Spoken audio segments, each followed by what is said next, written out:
मिलारेपा स्मृति park बौद्ध धर्मका मिलारेपा नाम गरेका धर्मगुरुको स्मृतिमा निर्माण गरिएको हो।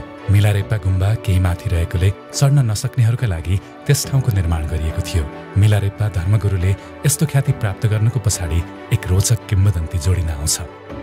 मिलारेपा गाउँठाउँमा ध्यान गर्दै हिँड्ने क्रममा मनाङ आइपुग्छन्। उनी त्यहाँ बसेर ध्यान गरिरहेको बेलामा एउटा तीर लागेर घाइते भएको मृग उनको अगाडि आउँछ। त्यो मृगलाई गोम्पो दोर्जे नाम गरेको शिकारीको बाणबाट निस्किएको तीरले लागेको हुन्छ। गोम्पो दोर्जेले आफ्नो साथ भएको कुकुरलाई पनि मृग खोज्न लगाउँछ, तर कुकुर पनि नफर्किएपछि शिकारी आफै खोज्दै खोज्दै जान्छ। मिलारेपा ध्यान गरिरहेको ठाउँमा पुग्छ। त्यहाँ उसले घाइते मृग र कुकुरलाई मिलारेपा सामुन्ने नतमस्तक भएको अवस्थामा फेला पार्छ। यसले गोम्पो दोर्जेमा ठूलो काया पलट लिएर आउँछ र उसले आफ्नो बाण मिलारेपालाई हस्तान्तरण गरिदिन्छ। अनि त्यस दिनदेखि गोम्पो दोर्जेले मिलारेपाको चेला भई अहिंसाको जीवन बाँच्ने प्रण लिन्छ। मिलारेपासँग जोडिएको किम्वदन्तीले हिंसालाई जीवनबाट त्याग गर्नुपर्ने एकदमै महत्त्वपूर्ण सन्देश व्यक्त गर्दछ।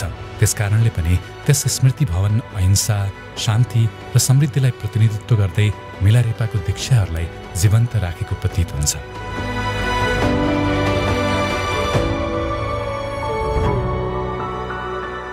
त्यस दिन हामीले मनाङमा नै बितायौँ, तर मनाङमा अझै पुग्न बाँकी र घुम्न बाँकी थुप्रै ठाउँहरू रहेका थिए। विगतका वर्षहरूमा पटक पटक आए तापनि जति आए पनि कहिल्यै तिर्खा नमेटिने ठाउँ हो मनाङ। त्यसैले त्यस दिन पनि हामीले मनाङमा नै बितायौँ।